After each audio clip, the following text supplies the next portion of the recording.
El reconocimiento de la violencia sexual como crimen de lesa humanidad fue el resultado de un largo proceso en el que la voz de las mujeres, respaldada por los feminismos, logró instalar lo que había sido sistemáticamente negado: que el terrorismo de Estado tuvo un sesgo de género, que las violaciones no eran excesos individuales, sino parte de un dispositivo planificado.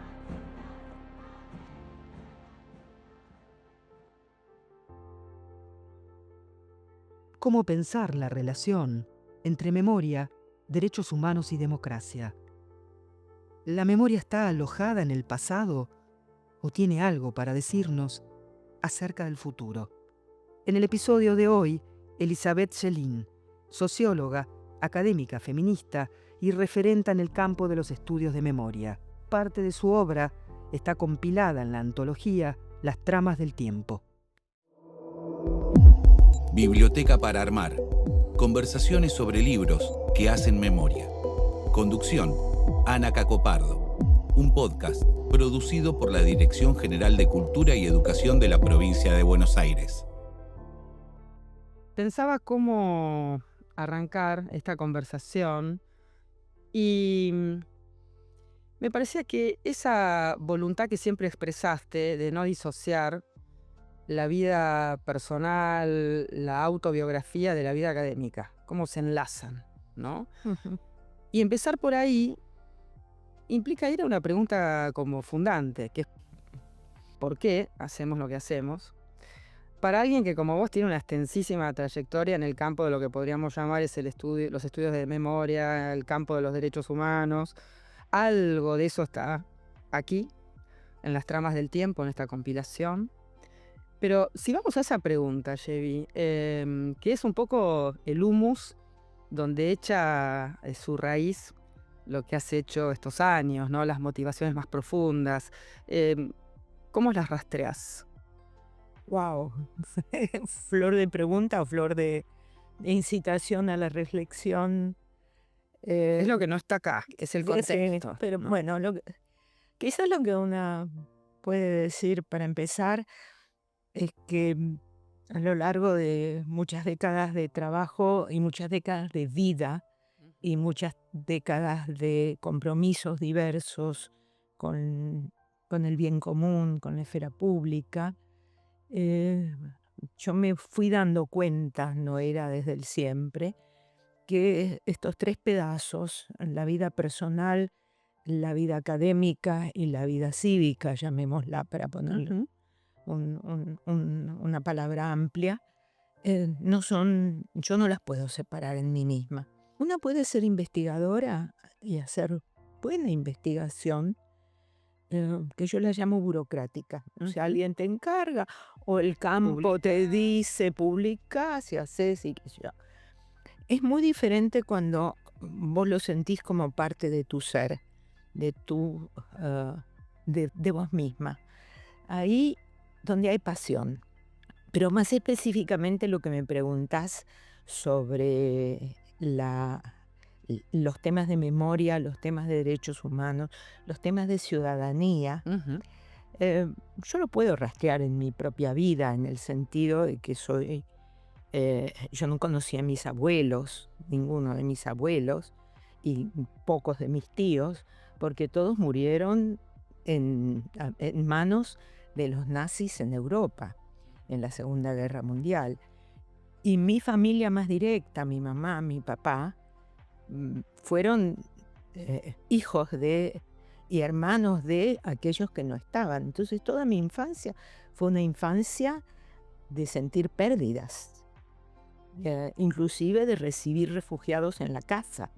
Entonces el tema de la violencia política y de la violencia racial, si se quiere, estaba muy desde el vamos, en una familia de origen judío-polaco, que todo lo que una quiera decir de los horrores del periodo nazi, todo eso pasó por mi infancia. Ahora, mirar el movimiento de derechos humanos como lo hiciste en los 80, claro, implicaba además acompañar otro proceso que fue el de recuperación democrática, que Exactamente. fue la primavera de la Argentina y la primavera de nuestras vidas, ¿no? Exactamente. Entonces ahí también está. O sea, porque la ilusión, hay una, yo tengo como una sensación de que nada está perdido, que no estamos en el fin de la historia, que la historia las hacemos los seres humanos y los hacemos, claro, en condiciones que no elegimos, como decía Marx, pero que tenemos algo para hacer. Entonces la idea de que hay un futuro para mí es muy importante. Y también viene de ahí.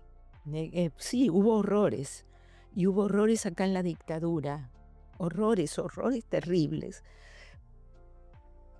Eso impulsa a imaginar futuros que no sean como esas experiencias. ¿Y cómo pensás este momento histórico, Yevi, donde hay una suerte de crisis de las democracias en el mundo? No solamente si pensamos las democracias institucionales, sino a nivel capilar, podríamos decir los valores de la democracia, un avance de los autoritarismos. Así como pensaste la recuperación democrática, ¿con qué claves o en todo caso, no sé, nuevas preguntas que haya que ponerle a este momento histórico? Em, ¿Qué pregunta? Nuevamente, ¿qué pregunta? Y no tengo respuesta, obviamente, no es algo, una parte de una perplejidad, si se quiere. Creo que muchos y muchas estamos muy perplejos. Nos preguntamos qué diablos está pasando. Y ahí, ¿con qué herramientas podemos pensar? Y para mí algunas de las herramientas tienen que ver con revisar qué fue o qué es esa democracia que está siendo amenazada y cuáles fueron sus límites. Sus promesas incumplidas. Promesas incumplidas y sus fundamentos epistemológicos, éticos para empezar. Porque estamos en una época en que se nos impone, se nos habla mucho desde una especie de neoliberalismo individualista, para poner un título que para muchos puede ser atractivo decir. Y esto por ahí tiene que ver con el tipo de democracia que estábamos pidiendo en un momento.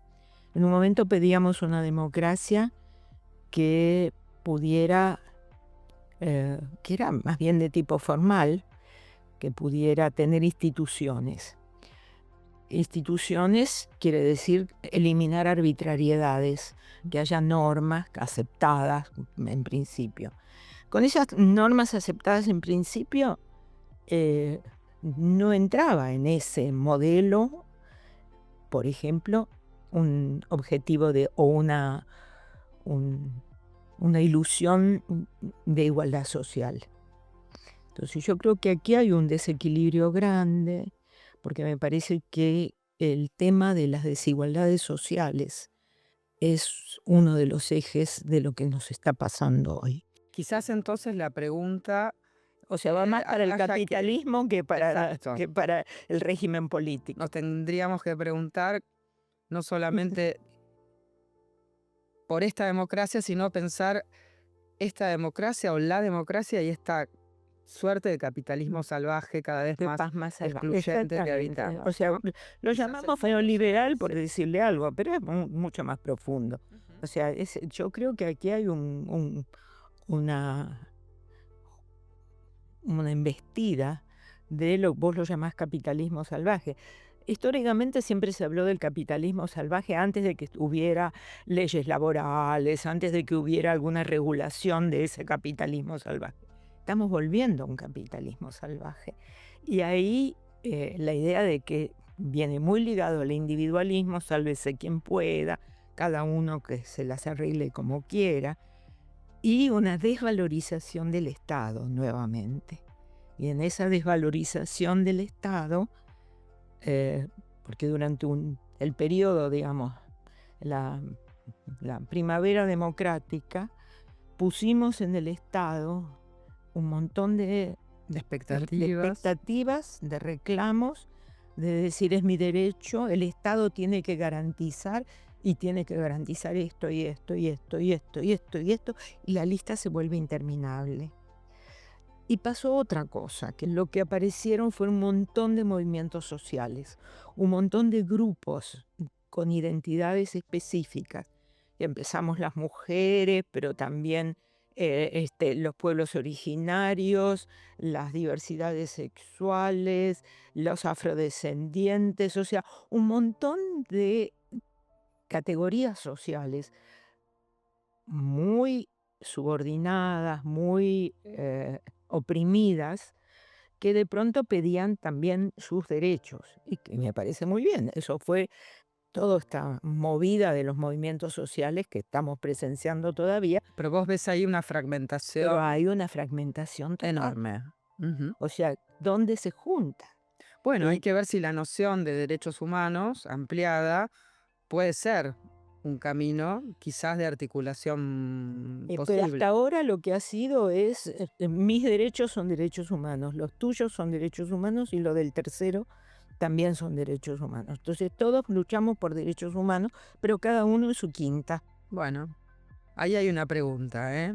Ahí hay una pregunta. ¿Cómo articulás? Ujú, ¿Dónde se articulan? ujú. Creo que esa es la cuestión. Chevy, te haces una pregunta que es ¿la memoria para qué?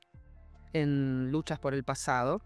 Es una pregunta que resuena con fuerza, además, en este tiempo que parece puro presente, ¿no? El tiempo de las redes sociales, del instante, del escroleo.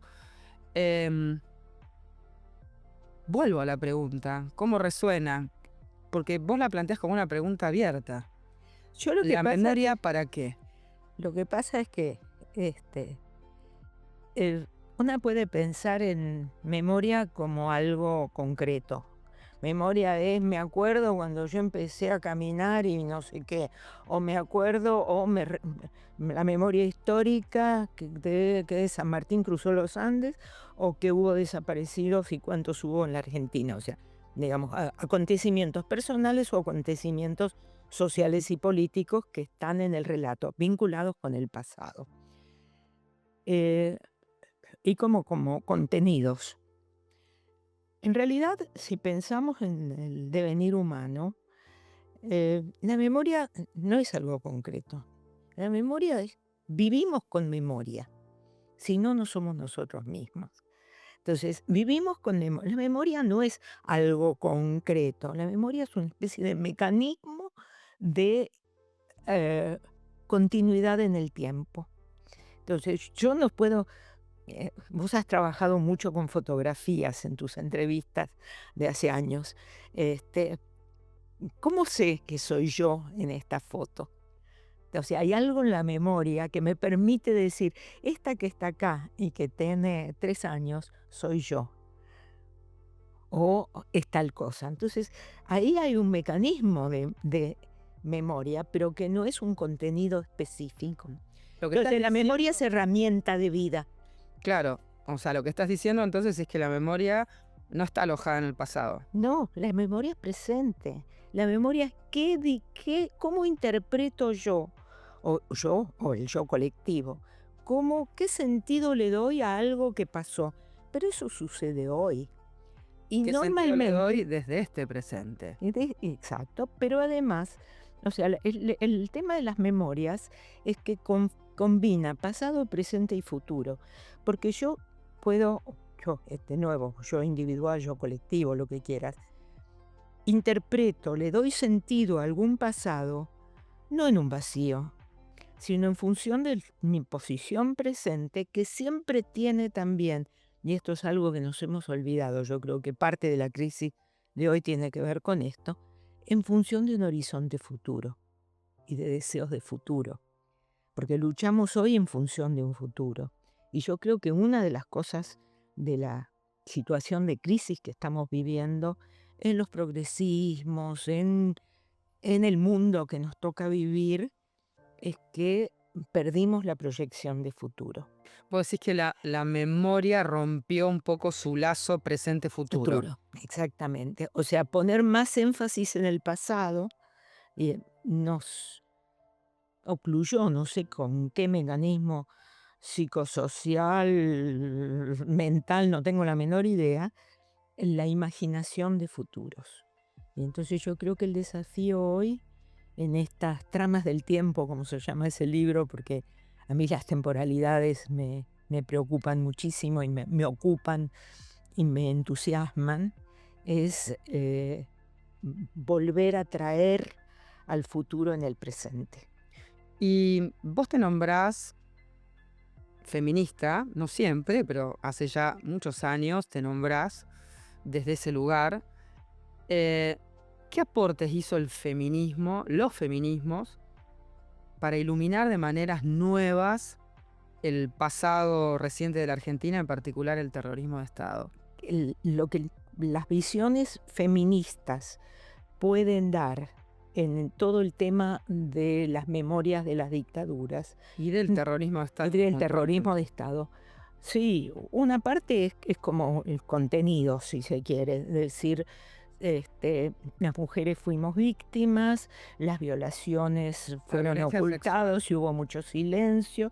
El movimiento de derechos humanos fue un movimiento donde la presencia de mujeres fue y es muy importante.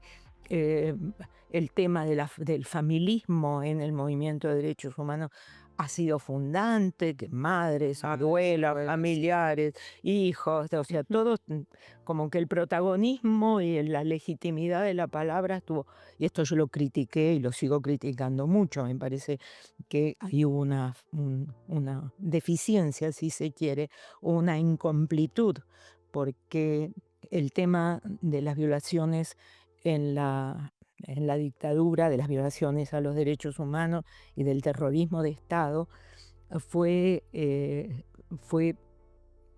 no se convirtió en una cuestión ciudadana de todos y todas. Yo recuerdo una vez que tomé un taxi, iba hacia una marcha, y me dice, ¿a dónde va? Le digo, déjeme lo más cerca que pueda de Plaza de Mayo. Y el señor me dice, va a la marcha, sí. Si yo tuviera a alguien, también iba. La idea de afectados. La idea de afectados. Noción de derechos humanos vinculada muy... Una afectación directa y no a un compromiso. No un compromiso en ese sentido, ahí es donde yo hago esa cuestión crítica. Ahora, la construcción de testimonios sobre la violencia sexual sistemática como parte del plan represivo fue parte, ¿no? de una construcción que se hizo desde el presente, desde un presente muy atravesado en Argentina en particular por el movimiento de mujeres, por los feminismos. Lo que pasa es que hay el reconocimiento de la especificidad de que violación no es tortura, digamos, por ejemplo, esa diferenciación. Porque cuando se hicieron tanto el Nunca Más como el juicio, la violación era parte de una... De la tortura. De la tortura entonces, pero llevó mucho tiempo y fue un movimiento internacional. O sea, la Conferencia de Derechos Humanos de Viena, en el año 92 creo que fue el primer lugar importante, grande, público, en el cual la violación fue reconocida como crimen de lesa humanidad.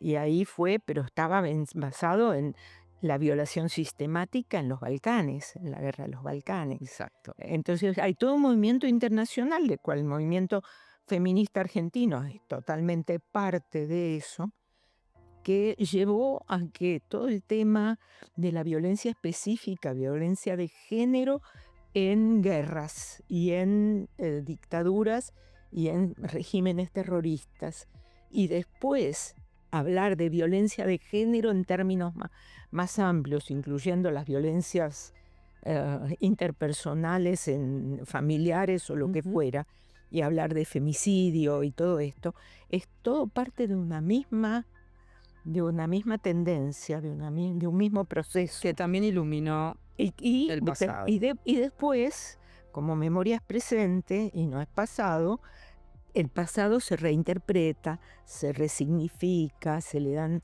otros sentidos, se ven cosas que estaban ocultas. O sea, le doy una cosita así.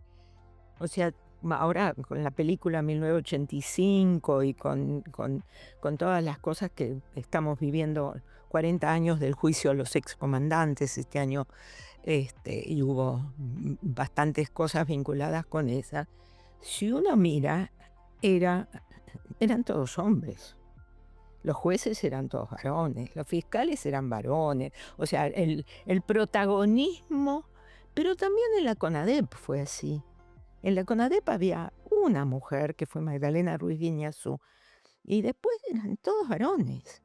Entonces, repensar el pasado no es para decir qué mal que estuvieron, que no hubo mujeres en ese entonces, pero no nos podemos imaginar que hoy puede ocurrir algo similar, o sí, porque hay un backlash, hay una embestida a todo lo que tiene que ver con lo conquistado, adquirido en las últimas décadas en términos de cuestiones feministas y de género. En el mismo sentido, el gesto del 30.400, ¿no? Que empieza Absolutamente. a aparecer en este tiempo para visibilizar otra dimensión silenciada, que es que durante el terrorismo de Estado la represión también fue, y el plan sistemático represivo alcanzó a orientaciones sexuales disidentes, a las diversidades en general. En general, ese tipo de cosas aparecen primero a través de obras literarias, teatro, o sea, a través del arte, de manifestaciones, y después pasan a la política. O sea, en general es así.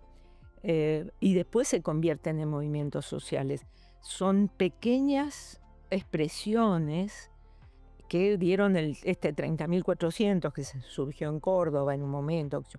Pero una mira, cuando se mete a mirar un poquito más fino, más, te das cuenta que hubo alguien que, o sea, en esa línea, que yo menciono una sola, la película de Agustina Comedi,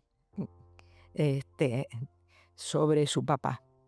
Es una película en la que muestra esa represión, que es una represión de época, no es solo una represión dictatorial.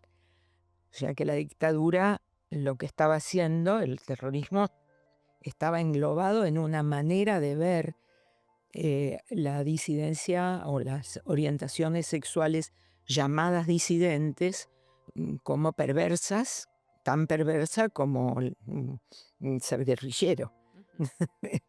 Si pensamos, retomando un poco el inicio de la conversación, ¿no? La memoria para qué. También pensamos que ninguna lucha social del presente se da en el vacío, ¿no? Que hay ahí una genealogía para reconocer.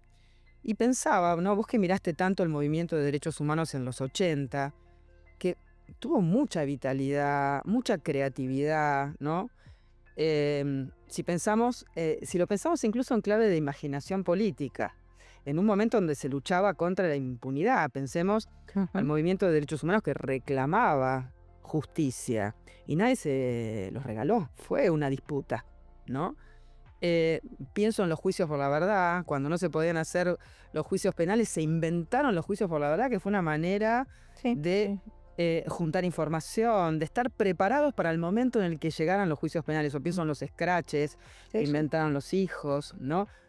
¿Qué tienen para decirles esas experiencias, ¿no? que tanto miraste al presente, a las luchas del presente?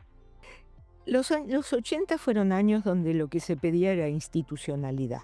Y entonces las luchas, el lema ese de que no se puede construir un futuro democrático con impunidad por los crímenes del pasado, que fue un lema importante, fue muy significativo en ese momento. O sea, la calle tenía otro sentido, la manifestación callejera, porque la manifestación callejera tiene dos partes. Una parte es la construcción de comunidad. Estamos todas juntas, un 8 de marzo, el 24 de marzo, las que salimos a la calle, estamos todos juntos en relación con un acontecimiento. Te sentís hermano o hermana de quien está al lado tuyo, aunque no lo conozcas, te reconoces en la marcha. Eso yo creo que es un sentido. El otro es el reclamo, que después hay que canalizarlo por otro lado, porque gritar por la calle no alcanza. Pero estaba la vinculación entre el gritar por la calle y el pedido institucional. Entonces tiene esos dos sentidos, el reclamo hacia el Estado y la conformación de comunidad, de sentimiento colectivo. ¿Cómo podemos pensar algo análogo hoy? Es el gran dilema que te estoy diciendo, que no lo sé, porque están las redes de por medio. Yo creo que hay hay que recuperar la imaginación activa. Y ahí yo me siento totalmente huérfana. Bueno, quizás ese sea el legado de ese momento tan creativo de la recuperación democrática. Quizás el legado es la imaginación política, Sí. la necesidad imperiosa de imaginación política, y tomo tu otro planteo, la imaginación política para tener la posibilidad de imaginar otro futuro. Otros futuros, exactamente. Otro futuro. Es la imaginación de metas, digamos, de qué quiero en el futuro. Y es también la imaginación de medios, ¿entendés? ¿Qué hago? ¿Por dónde salgo? ¿Por dónde salimos colectivamente? Que creo que es el doble juego. ¿Cómo confrontar el debate en torno a los negacionismos, ¿no? Hay que clausurar ese debate, cómo darlo en otros términos, es uno de los asuntos que cotidianamente enfrenta un docente en el aula, por ejemplo.